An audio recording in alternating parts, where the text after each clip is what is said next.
I'll even give you the phone numbers to start out. Well, there is one thing that I did promise to do today, and I'm not going to make any tremendous big deal out of it, but, you know, hey, the facts are the facts are the facts. There are a couple of guys on another radio station that suggested that I might have been fibbing about the numbers. And I said we would talk with, you know, the hard, cold facts of reality. And these are the hard, cold facts of reality over there at RBQ-FM. RBQ-FM started 1987 in the 6 to 10 morning show, the Q Zoo, with a 20.2 rating. And they finished 1987 at 17.9. That's down like 11.33%. They started 1987 with a 14.4 share, 12 plus, 10 to 3.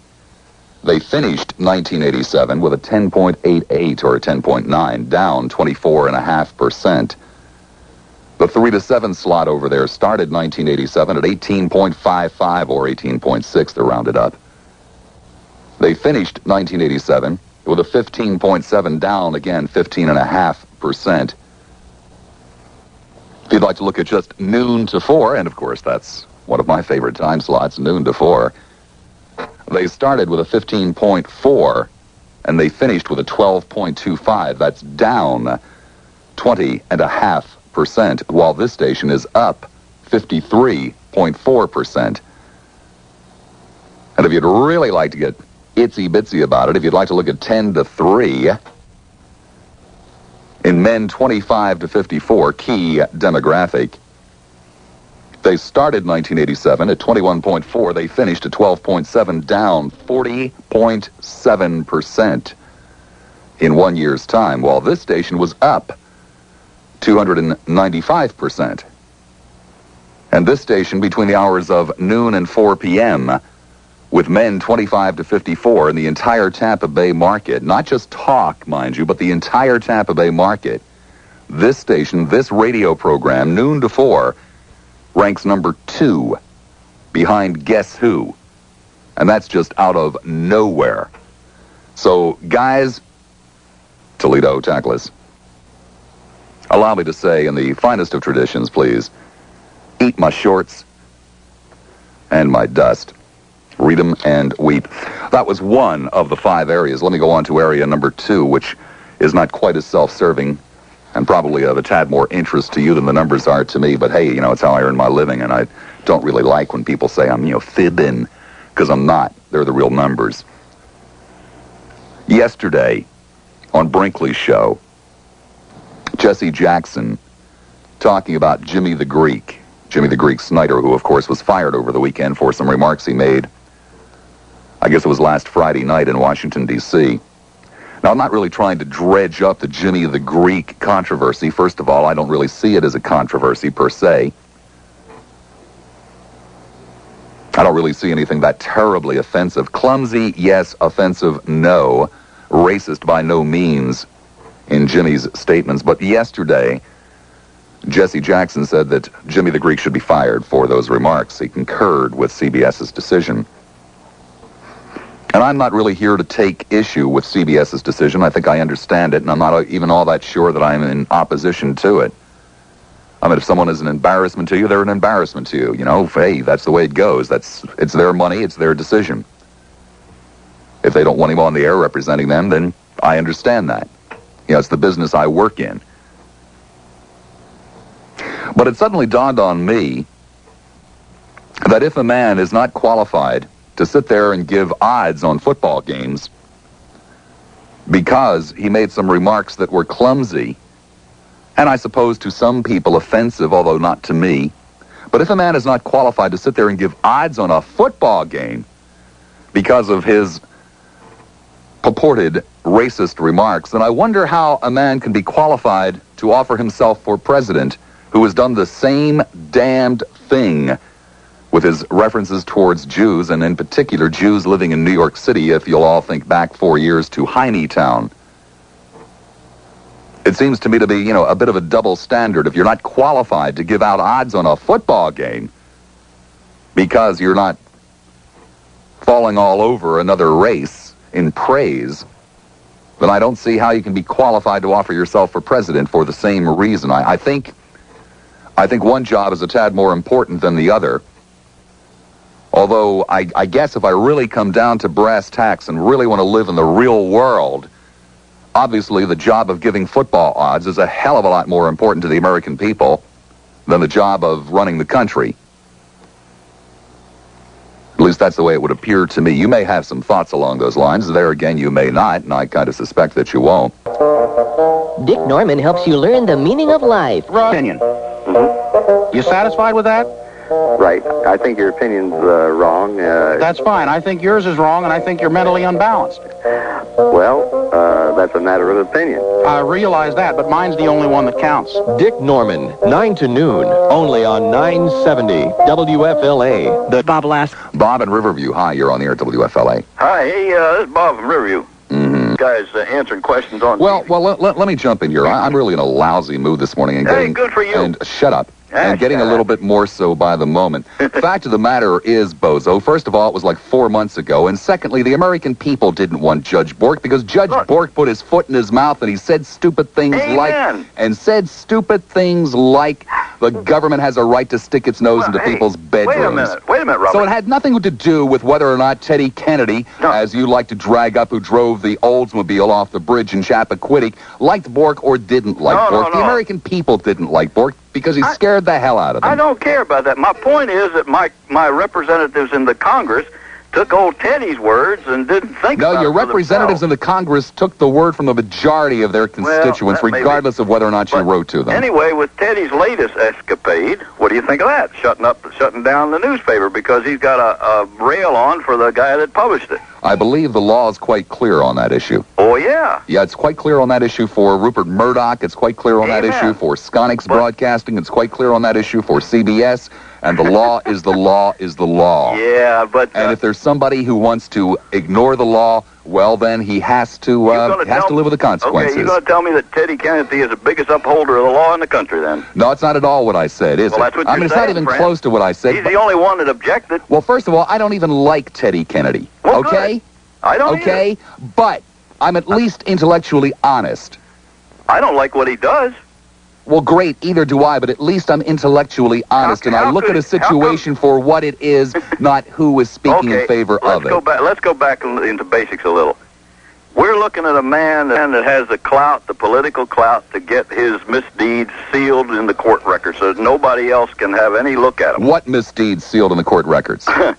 The Chappaquiddick affair. I believe the Chappaquiddick affair, sir, was quite public, which is why you know about it. No, it was not public. The findings of the I beg your pardon, sir. It was quite public, which is why you know about it. They're sealed in court records, and you cannot get to them. Mm-hmm. Yeah. But anyway, what I want to talk to you about now is this.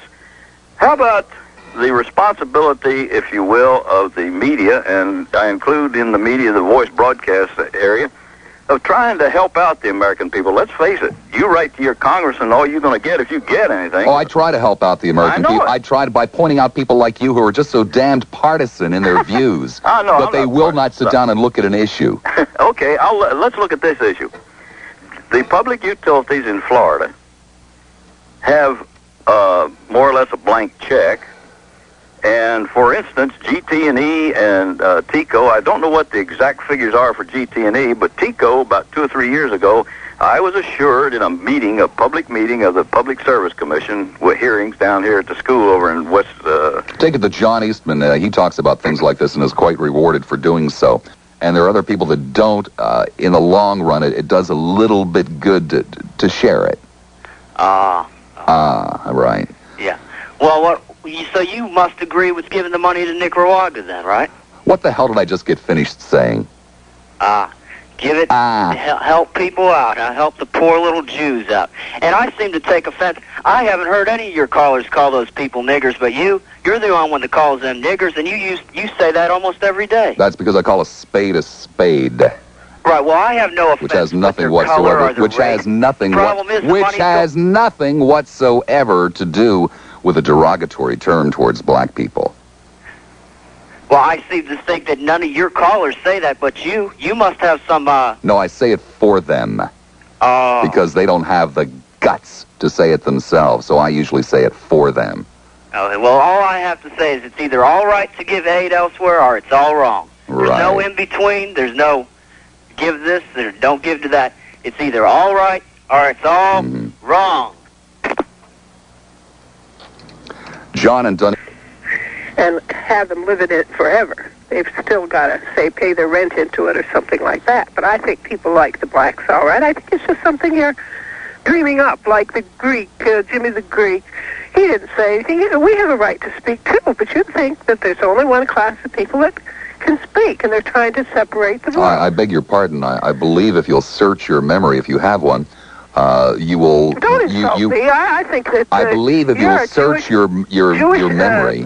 A troublemaker. I'm a Jewish troublemaker. You're trying to make a big wedge between the black and the white that isn't there. Uh-huh. And you'd only be satisfied if everybody was black and white, so all the Jews could take over. The Jews don't want you to marry a white person even that isn't a Jew. You know that.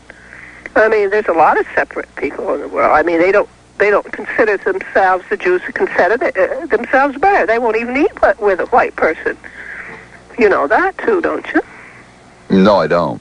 Well, it's true, and I'm saying it on the air, and any Jewish It's amazing. I've shared a number of tables with Jews. Oh, no, they will not let a white person sit at the table. These old Jews, Zionists. No. Now, this is in my generation, and I'm too old, and I'm telling the truth. Yes, I think you are too old. You've lived at least 25, 30 years longer than you should have. Well, you think so because you're Jewish. You don't want anybody to live. You want people to marry black, so everybody be black and the Jewish people can take over. I'm not afraid of Russia as much as I am Israel. Israel was given a place to live because nobody wanted them. They still don't want them. They like the blacks better because blacks are kind and good. Is that right? And the Jewish people don't believe in love. Never did, never will. Love is God, and God is love, and they do not believe in love. So forget that part of it. And I'm going to tell you that the blacks don't hate people as much as you think they do. They don't. And everybody isn't going to marry a black, and I don't think every black wants to marry white. Why do you have grandchildren? Yes. If they're married to black, I'd certainly disown them, of course. I don't think we have to be all a black and white race in order to satisfy you. Do you vote? I think Jimmy the Greek has a right to speak out. Do you vote? They're taking away civil rights. Do you vote? Why are they taking away civil rights? Do you vote? Yes. You have grandchildren, you vote. I'd vote for a black. I'd vote for a black before I would a Jew. The Jews in Congress are ruining our country. They're taking away free speech. And they don't believe in our Constitution. Which Jews in Congress are taking away your free speech? Well, I'll tell you. In Connecticut, they came to which Jews in Congress did you have in mind? Any of them. Well, name one. Name one. One's from Connecticut. Name one. And name I'm him. Tell you. They call. Give me his name. I heard them right out of their own mouth. Give me his name. The Constitution is a fairy tale. You can't give me his name, can you? A fairy tale. That's what they call it. You can't give me his name, can you? Because you don't know. I see. I know. I heard him say it. He said it right to me. Who? Who did you hear say it? Well, I'm not going to say his name. Why should I say his name? Oh, I see. You're not going to say his name because you don't know his name. Let me see. That's why you can't say his name. I can't remember his name, or I tell you. I have friends. Well, now at least finally you've said something that's true. I know Jews, and Jews tell me that they went over there to Jerusalem, and they don't eat, fish, and they mix their foods. They're not religious Jews over there, most of them. And he said and he's a Jew. He said they'd starve to death if it wasn't for the United States. They're not employed. Most of the Jews like to come over to New York City and sit around. They don't want to fight, and I don't blame them. Most of the Jews like to come over to New York City. You know how big Jerusalem is. It's about as big. It's a small place, a little bit larger than Rhode Island, maybe. And they have no right to fight over. No, it's about the size of New Jersey. Well, it's not very big. No, it's not. Just a little old place. And there's few Jews that want that fighting. You can't say every Jew is alike. They all have different religions. But the Zionists think that our Lord says they can go back there, and our Lord says they aren't. But the Jews can mix into the society like a lot of Jews have in this country, and they're not all for the Zionists. You're classifying blacks and Jewish people or Indians or anything all the same, and they're not. They're just like white people. They're all funny. I thought you were the one classifying people as No, I don't, but I wouldn't want to marry into the black race because I like the white race. Mm-hmm. I don't want them to die out, and I don't think the blacks want to die out. Mm-hmm. But I'm going to tell you that people love their black the people that worked for him, and they did not abuse him. And they How old are your loved grandchildren? Well, now they loved to get into a nice home. They taught them how to read. How old are your grandchildren? I don't know. You don't know how old they are? No, they live far away. Oh, they don't call you? No. Once in a while, yeah. Like maybe for Christmas they'll call. But you don't hear from them too much beyond that. One's coming from California this much, but they lead their own life. I don't tell them what to do. Do you think grandchildren care really about old people? You know, they I think grandchildren do. I think grandchildren do care about grandparents. Oh, they say, I'll see you. There are some grandchildren who are intuitive enough to know which grandparents to stay the hell away from. Well, I go to see them, but I mean, I let them lead their own life. I love them. They're smart. They get far in life, and they're liberal, most of them, and they're very good people. They don't discriminate, and I don't bother them. And they're very good to me, very nice to me. I was very good to them when they were little, but when they're big, you know, they listen, Grandma will come see you maybe. You used to sit them on your lap and tell them how you thought about the world and what you thought about different people? Well, I love people. Oh. I do, but I don't think Except for Jimmy's Jews and I think he just, I don't know, I've heard about him, but I think he has his right to say what he wants, and I think they do have, my grandson told me, he says, you know, they always have basketball courts for the blacks, but not for us whites. This was in New York City. And and that's all right. They have a right to make money, and that's about the only way they can.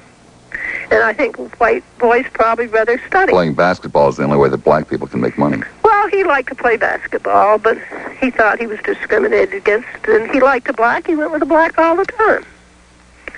They come into my living room. That's all right, Nana. That's my friend. Don't be afraid. Mm-hmm. And I didn't care. All right. They were put together because they play basketball.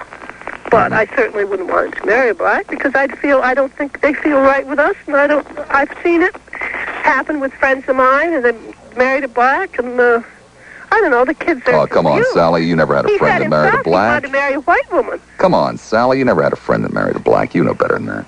I certainly have, and they work for GM. I certainly have. No, we're not talking about an acquaintance. You said a friend. You know, you want to talk about an acquaintance, I might go along with it. They weren't poor people. They were intelligent people. And this black told me, he said he wanted to marry a white woman. As a matter of fact, I'll bet you don't really have any friends. And he says, it's a jungle down there. I want to marry a white woman. And he finally worked in New York City and called and said he had a job. Oh, yes. But he didn't like it because his mother married a black because he was black. Sally? And my grandson said, you'll never be able to marry a white. Sally, have you ever heard me call anybody a disgusting subhuman being? Well, yeah, you think I am because you're Jewish and you want to change the world the way you want. Did you ever think, Sally, that you would live? Sally, did you ever think that you would live long enough to be called a disgusting, the most disgusting subhuman pig I've ever talked with? Did you ever think you'd live long enough to hear that, Sally? Everybody loves me. Did you ever think you'd live long enough to hear that, Sally? I talk to blacks. I know blacks. Sally, I asked a question. Did you ever think you would live long enough to hear me call you a disgusting subhuman pig? You call everybody that. Well, then I guess your life is fulfilled. Just amazing. Carolyn in Newport Richie, hi, you're on the air at WFLA. Carolyn once. Twice. Such is life. Another line available. Jim, no. Why are you saying no? What's the problem here? Are you trying to tell me that the phone? I told them all to lay down their phones. Okay, what the hey. I'm feeling stranger and stranger about this show today. Pinellas County 461-9 to be a new moon, and it's got to be today. I'll go check that out during the news break and report back to you. Don't venture very far.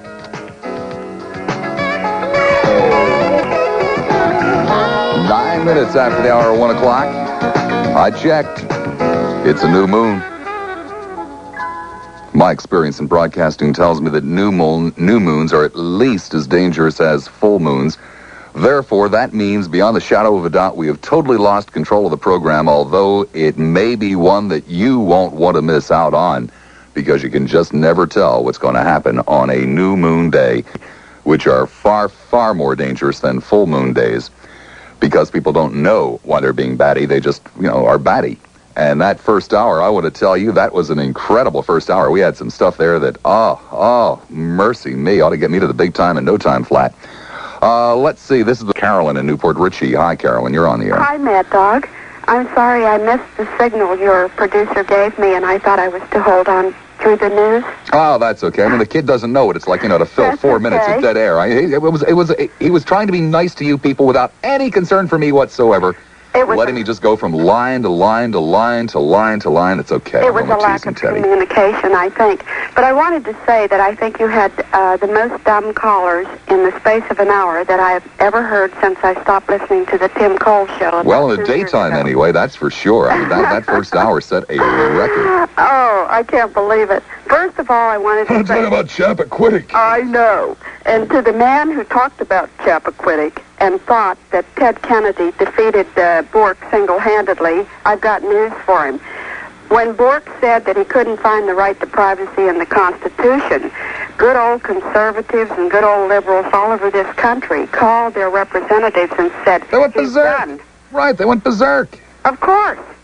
So Kennedy did not defeat Bork. Let's make that very clear. In fact, one of the best conservatives on that panel was Arnold Specter of Pennsylvania. Kennedy couldn't be voted dog catcher outside of Massachusetts. The man has no power nationwide. You got that right. Okay, now, the dumbest caller you had in the last hour was someone who calls herself Sally? Yes. Yes, and she gave... Granny. She gave her Granny Sally.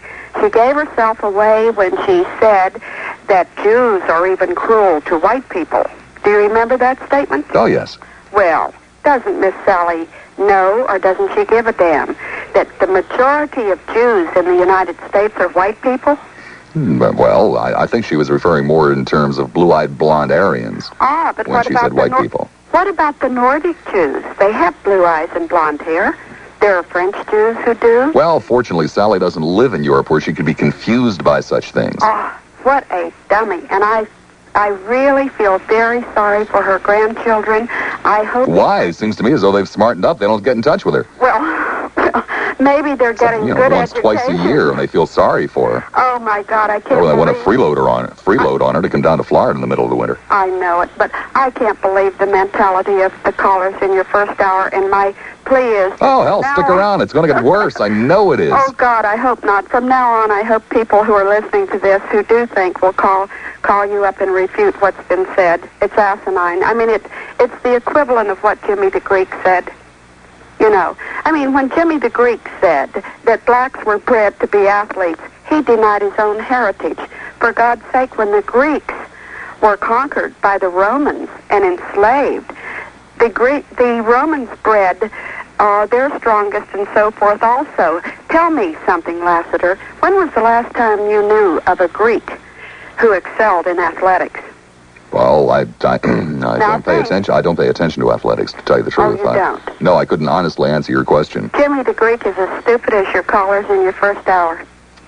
Thank you, Carolyn. I want to get your opinion on something. A lot of hotheads and weirdos are calling in today with their opinion. And since I don't have an opinion worth voicing today, you've worked a lot of cities throughout the United States and therefore may have come across what you may feel is a good cross-section of America throughout your career. I'd like for you to rate Tampa, if you would, just for a moment, on 3 areas. How politically sophisticated the people that call in that you feel are. Whether you feel that the majority are conservative or liberal. And lastly, if the calls that come in with regard to news are locally oriented news or international news. What was the third one again? Well, the people that call in with concerns about news stories are news stories of the local variety or international variety. In other words, are we homey people here, or we have a broader... That's a fair question. And then lastly, and I'll listen to you, is outside of the Tampa Bay area, let's exclude that for the moment, what area have you worked in that had the most exciting call situations, most exciting call-ins? Okay. All right? All right. Okay. Well, let me, do you want to hang on or listen or what? I'll hang up and let you talk. Oh, okay. Well, that's cool, too. How do I rate the Tampa Bay audience compared with other talk market audiences? Well, the audience is a direct reflection of the show, of the host. You get, you reap what you sow. And where I have heard this kind of radio done, the Tampa Bay audience is right on a par with it. As for whether or not most of the people are liberal or conservative, neither. Most people are apolitical, not only in Tampa Bay, but all over the place. Tampa Bay is, like most of the Sun Belt communities, more conservative than liberal, but usually without thinking about it, like most communities, including most communities that are liberal. Most people are far more concerned with national and international stories than local stories. That is a unique situation in Tampa Bay because while it is, in essence, one city, nobody realizes it. Everybody thinks that they live in these little fiefdoms, and consequently, people who live in Lutz don't really pay any attention to what's going on in Pinellas Park and vice versa. So there really aren't any great local issues when you start talking about something like, let's say the St. Petersburg recall petition. That turns off people immediately who live in the very next town. They couldn't care less because they don't live in St. Petersburg. They live in Seminole or Largo or wherever it might be. And I've heard some of the most interesting calls in Tampa that I've ever heard. There are a fair number of colorful people who live here. And of the markets that I've lived in, see, most people take talk radio very seriously in other towns, and there isn't a great deal of kidding around, nor is there any propensity to put on the more colorful people. So you hear more colorful people here, and at times this is a damn good talk market if it's worked right. If it isn't worked right, it's like any other talk market. It's an incredible bore. Donald.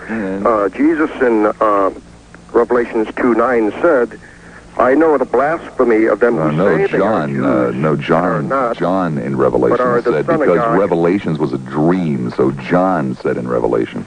But Jesus equated people No, you're going to correct yourself or you're not going to go on. It's as simple as that. Yeah, you're a clone. I'm a clone. You're a clone. A clone of what, sir? If you a clone of what, sir? A soul, a you clone would of sell what? yours to be a 2-bit celebrity. A clone of what, sir?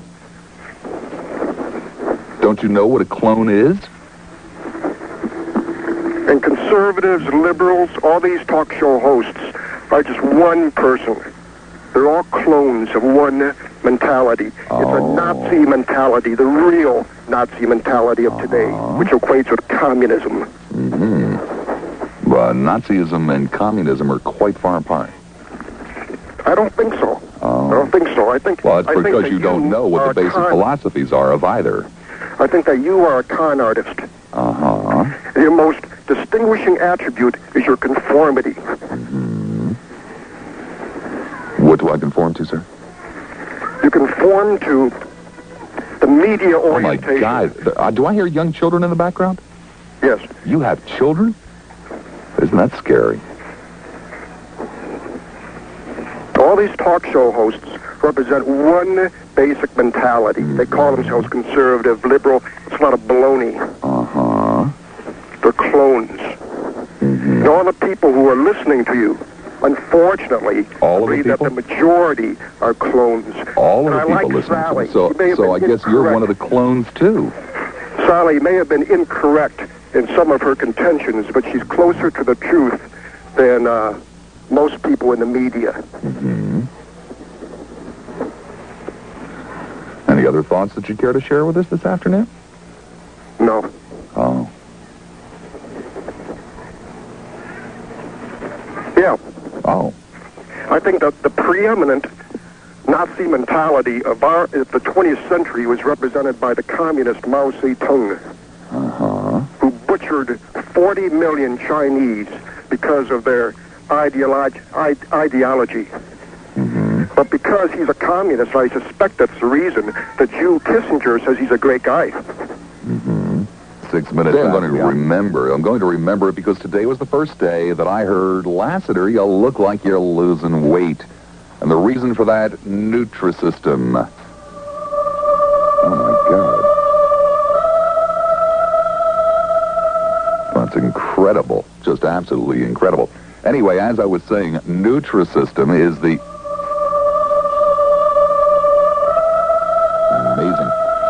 And that diet place is the reason why I heard this morning, Lassiter, you're looking like what? Brad James came to me and he said, how's this Nutrisystem thing working with you, Lassiter? And I said, well, it's working just fine. And he said, I can tell. And that's what it's all about, isn't it? And on top of that, even far more importantly, yes, I have an ego too. Probably didn't notice. But even far more important, what are you gagging about in there, Carreras? Far more importantly, I'm feeling good. I'm feeling better than I did a couple of weeks ago because, frankly, there's less poundage around my neck. And I've got more energy. And I'm excited as I can possibly be. Years ago, when I was just a young whippersnapper, it was no strain or pain to take off all the weight I wanted to in no short time. But times have changed, and I've changed, and I just can't do it on my own anymore. And maybe you can't either. And if you can't, then Nutrisystem is the place. There it is again. Bizarre. Is the place that you ought to be looking into. And the next call up doesn't really have anything to do with the new moon. Harlow in St. Petersburg. Well, hi there, Harlow. Hello. I feel so strange in my topic about the convention. I hope it's both conventions are, shown in their entirety. I enjoy them. Mm-hmm. I guess I must be strange in that respect.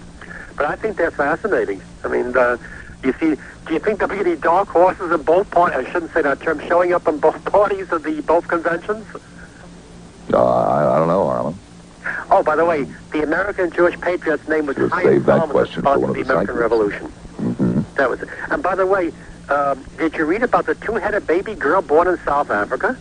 I know this topic is simply fascinating. No, I haven't gotten around to that article yet, Harlow. Born in Cape Town, South Africa. Mm-hmm. She's doing sort of, well, she's doing all right, but they don't want to say much more about it. But it's not a Siamese twin, they say. She definitely has two heads. Now, can you imagine in the future if she calls into your station and uses both voices? That'd be fascinating. Yes, it would be. So how's don't really know how we'd work that one, considering limiting one person to one call a day. Well, if she lives, I mean, it's going to be, I guess, there must be a lot of things like that that they never put in the paper, but this is sort of two-headed people. I know that they once had the original Siamese twins were joined at the hip, and they were pretty much... they lived a very full life, both of them. But they, I think they lived to be about 90, the both of them. Mm-hmm. I would again think so, yes. By the way, the term, I think about the breeding, I think the term was a buck, something. I won't really say the other term. In those days, there was a special type of blackman that was given a special title, and he was the one that was used to breed the stronger type of person for the plantations. Right again. I think that was the term. I want to say the other term that they had another name attached to that, but I don't want to say, I don't want to hurt anyone's feelings. But they had another term besides that. But as for the people must have remembered, in some of the old books like Mendango, written by, I think, was it Frank Yarby? I'm not sure. He mentioned there was even a movie that he was, there was a... Man, I don't even think they read. I don't know where they get some of these things. I mean, like your psychic that called in Saturday. He was great. I mean, he knew everything. That guy, I was wrong when he called in Saturday morning. He knew he was going to be on. Remember that guy? Mm-hmm. I knew I was going to be on next, Bob. And that's the kind of stuff that you we don't talk about Saturday. Is that against the rule in the Lassiter show? Saturdays no longer exist. We just never ever mention Saturday again. Oh, okay. Well, my mistake. That's okay. You're not psychic. How are you to know? Well, anyway, Bad Dog, I missed you Probably at the night. worst day of my life was Saturday. I gotta say, I missed you at night when you were on the other station and listened to it, and really, really, I'd get, stimulated while I was listening to your show, and really enjoyable. Well, to a degree, I work missing at nights. Yeah, brother. Well, hey, it is, a new moon for me, too. I miss working at nights to a degree. From a professional point of view, it is the most fun time to work. However, also from a professional point of view, the daytime is far, far better because you have 3 times the potential audience. It's real lunatics on that one. I've never heard some people like yet on that one. Did you listen to David Fowler's show today? Did I? Yes. No. Well, David was quite upset, distraught this morning at a few people calling in alleging him to be a racist. And maybe you want to talk to him about that one. I've never heard him so upset before. He was actually silent for quite a while, and it did bug him for quite a while, talking about this Jimmy the Greek and black, hysteria thing here, because he was people were alleging him to automatically go into a jive mode when a black would call. And he was having some problems. So I decided I'd let you know about David today. I listen to both of you religiously every day. Well, thank you, James. We're on a diet. I was sitting in my office. Brad James came in, and he said, how's this Nutrisystem thing going with you? And I said, it's going really great. He said, I can tell. I can see it. I can see that you're losing weight. I mean, they are the magic words. Jumped up, kissed him 3 times, twice on the lips. That's exactly what you wait to hear. And tonight, and we're talking about less than 2 weeks now. Tonight, I go in for the official weigh-in. The first 5 days on Nutrisystem, I lost 7 pounds. I noticed this morning that the old belt buckle went in an additional notch. And we're talking about less than 2 weeks. And on any kind of a diet at all you need to hear are the words, hey, are you losing weight? Boy, I can see it. And it makes the tedious boredom of the diet that much easier. Can you imagine if I had come in here today in kind of a goofing mood, and I had brought up something like, you know, the classic urinating on the lettuce show? Whoa. Ooh, ooh, ooh. What? Are you kidding me? Who in the hell wants to live that dangerously? My board op is typing something up there. Oh, I thought you were talking about dropping out of something else. Okay, the signal is just coming and going. What the hey, it's a new moon. Probably most people won't even notice. Hey, Bob. Hi. Sally, I have to say something to you. I see why your kids disowned you. You're a disgusting, subhuman pig. Thank you, Bob. WFLA. Hello.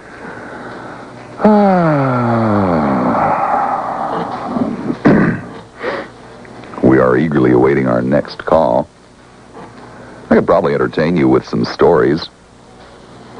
But why do that? You know, why do that? Because this is a classic day. I mean, an absolutely classic day. Just some of the greatest calls we have ever had. Some of the greatest calls ever made.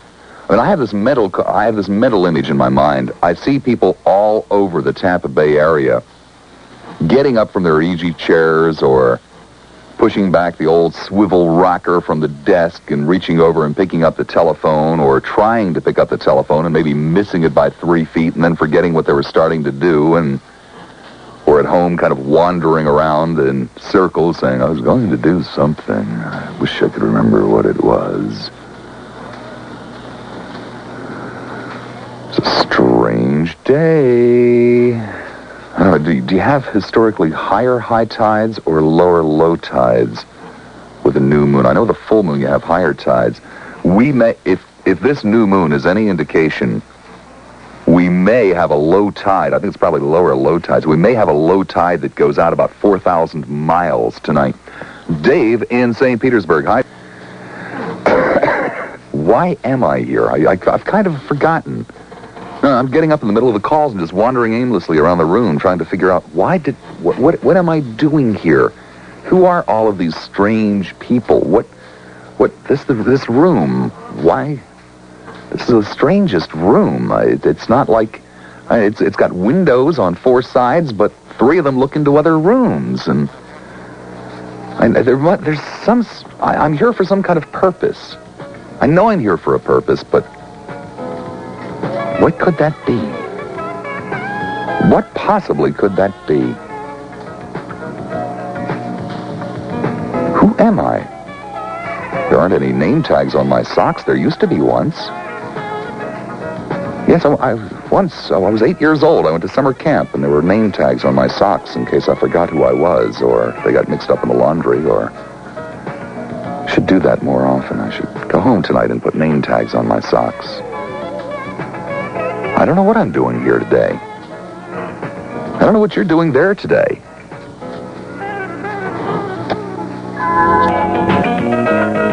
Move over and sit down for a second.